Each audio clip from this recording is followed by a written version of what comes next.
emitidos, la 670, la 678, la 666, todas esas etiquetas no se ven, pero las básicas sí se ven. Y es una propuesta que tenemos para la empresa que nos permita codificar, que nos permita visualizar por lo menos la etiqueta 678, con los pequeños datos biográficos, que ponemos médico, nace en Sevilla en tal fecha y muere en no sé dónde, arqueólogo, especialista en la Alhambra. Son unos datos biográficos muy breves, porque consideramos que para dar una cosa más amplia están las enciclopedias, ¿no? Entonces sí queremos poner eso porque muchas veces ayuda muchísimo al usuario, sobre todo cuando te encuentras con nombres del tipo José Martínez o, en fin, cosas de ese tipo. Bien, Rosenda, por favor. Bueno, tres cositas muy rápidas. Uno, creo que lo importante de esta mesa es destacar la cooperación. Y creo que quedó notorio en las tres ponencias. El segundo punto es un comentario en general respecto del uso que hacen de las subdivisiones y del encabezamiento principal que mencionó Rosa, que tengo la impresión que en México casi no lo usan, que es decir, hacer registro de autoridad por el encabezamiento principal y por cada una de las subdivisiones de manera separada, lo que permite aprovechar mucho mejor ese recurso. Nada más hacer notar eso. Y en tercer lugar, sobre la primera ponencia del doctor Filiberto, él menciona tres tipos de actores en este proceso. A mí me gustaría incluir uno más.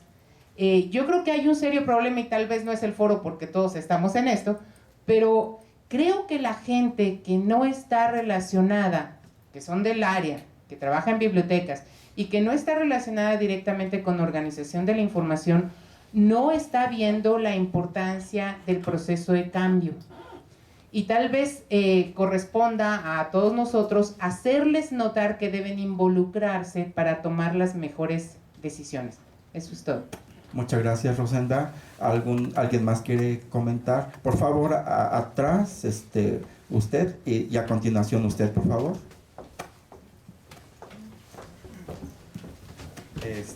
Bueno, para la ponente de la mesa, una pregunta nada más. ¿Qué tan fácil o difícil fue vencer los egos de cada biblioteca para integrarse a los catálogos? Porque siempre eso es muy difícil, ¿no? Que mi trabajo, mi biblioteca, mis mejores registros, etcétera, etcétera. ¿Qué tan fácil o difícil fue? La verdad que hay que tener mucha mano izquierda, porque todo el mundo piensa que lo que él hace es lo mejor, ¿no? Y entonces tienes que hacerles ver que si su registro no está completo, no es que se le vaya a quitar, sino que otra persona le va a añadir algo, que lo va a enriquecer. Pero la verdad es complicado, sobre todo por el ego ese que tenemos de los bibliotecarios, de lo mío, lo mío, lo mío. Vamos a ver, hay que romper esa mentalidad. Estamos trabajando en red, estamos trabajando de manera cooperativa. Tu aportación puede que fuese buena, pero se ha podido mejorar. Entonces otro bibliotecario lo ha mejorado, por supuesto aplicando la normativa, que no lo ha mejorado porque le da la gana. Entonces, hacer entender esas cuestiones es complicado, y la complicación empezó desde el principio, porque al trabajar en red, dependiendo de lo que tú puedas hacer en el catálogo, tienes un permiso o otro permiso. Para trabajar en autoridades no tiene todo el mundo permiso. Entonces la gente estaba acostumbrada a trabajar en su biblioteca, en su isla y con sus cosas, y de repente no dejarle hacer determinadas acciones, no poder acceder a acceder solamente a sus registros, o solamente copiar, poner ejemplares suyos, determinadas cosas, pues la gente se sentía molesta, ¿no? Entonces ha sido bastante complicado, y de hecho ahora se están empezando a ver los resultados. La gente está diciendo, ¡jo, qué bien! Mira, ahora lo que se hace, por ejemplo, con las materias, este hecho de crear una materia y tenerla creada y solamente tener que buscarla y capturarla, te ahorra un montón de trabajo, un montonazo. Y la gente al principio era súper reticente. Decía, es que yo antes buscaba todo, pim, pim, pim, lo cogía. Pero vamos a ver, hay que entender que estás trabajando en red, que el sistema de trabajo es distinto.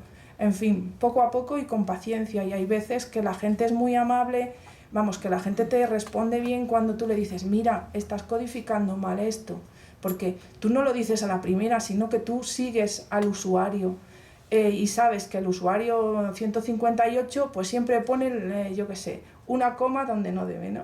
Y le dices, mira, por favor, según la norma, tal, no sé qué, ay, muchas gracias, tal cual. Pero hay otros que se enfadan muchísimo, pero bueno, en fin, con eso hay que correr, paciencia. Muchas gracias. Por favor.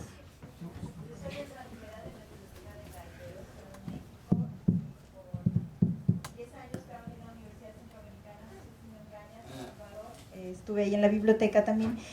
Y nada más quería, como para aclarar el panorama del caso de El Salvador, que se me hace muy interesante porque tiene que ver con la transferencia de formatos bibliográficos que pues, en la última ponencia aquí se planteaba, que sí se estuvo trabajando en la biblioteca de la UCA desde el año 91, empezamos a trabajar con formato MARC, y ya gente de la UCA en los años 80 había estado viniendo aquí a México para ciertas capacitaciones.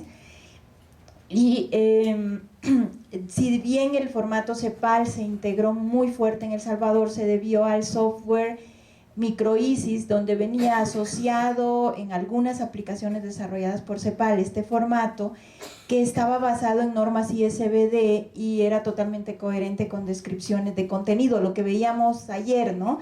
La catalogación era bastante rigurosa y bastante manuales, etcétera, muy bien hechos, y lo que se hizo en algún momento para transferir bases fue a partir de hacer mapeados como el que aquí nos acaban de comentar, de un formato a otro. De hecho, tuvimos la visita de un becario Fulbright, Iván Calimano, que fue elaboró uno de los textos más interesantes sobre formato MARC en español cuando se iniciaba la automatización en los años 80, y él hizo un análisis de bibliografía salvadoreña y él dio talleres de formato MARC, etcétera. Entonces sí se conocía, sí había implementaciones en bibliotecas grandes como era la de la UCA o la del Banco Central de Reserva de El Salvador, incluso antes que la Universidad de El Salvador, no por otra cosa sino debido a la problemática política y económica de la UES en ese momento.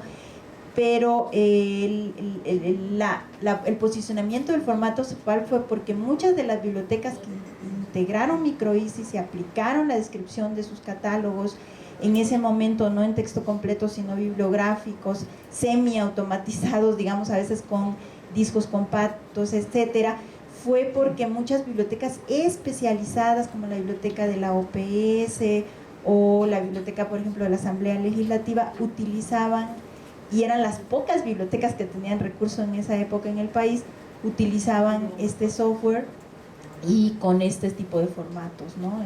Esto nada más como para dar un panorama más amplio.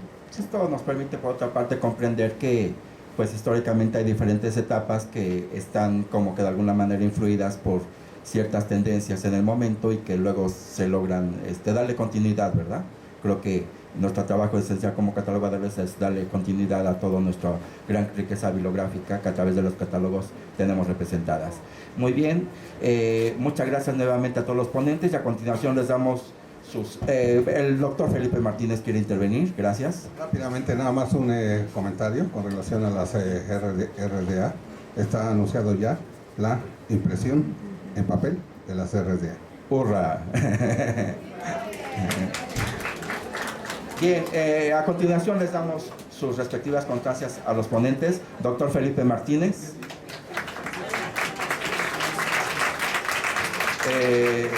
Maestra Rosa García Blanco. Jonathan Méjiva. Ángel Villalba. Y Jorge Octavio Ruiz. Muchas gracias. Tienen 5 minutos para estirarse. Y a las 12 iniciamos la otra mesa 6. Gracias.